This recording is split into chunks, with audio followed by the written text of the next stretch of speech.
అధ్యాయము 22 నుండి 29 వచనాలను మనం ధ్యానించినట్లయితే, ఇక్కడ అబీమెలెకు అనేటువంటి ఒక రాజు పీకోలు అనేటువంటి తన సేనాధిపతిని, తన పరివారాన్ని తీసుకొని వచ్చి అబ్రహాముతో నిబంధన లేదా ఒడంబడిక చేస్తున్నటువంటి సందర్భం. అబీమెలెకు ఆ దేశానికి రాజు. ఆయన చేతిలో సైన్యం ఉంది, ఆయన చేతిలో అధికారులు ఉన్నారు, ఆయన చేతిలో బలం ఉంది, ఆయన చేతిలో రాజ్యం ఉంది. ఆయన ఏదైనా చేయగలడు. కానీ అలాంటి అబీమెలెకు ఒక సామాన్యుడైనటువంటి అబ్రహాము దగ్గరకు వచ్చి ఒక నిబంధన చేస్తూ ఉన్నాడు. అబ్రహాము ఆ దేశంలో బ్రతకడానికి వచ్చినటువంటి ఒక సామాన్యమైనటువంటి వ్యక్తి. అబ్రహాముకి అధికారం లేదు, బలము లేదు, అబ్రహాముకి ఎలాంటి సైన్యము లేదు.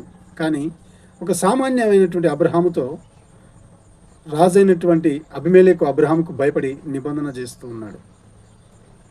అబీమెలెకు ఏమంటుందంటే, నీ దేవుడు నీకు తోడై ఉన్నాడు, నేను చూసిన.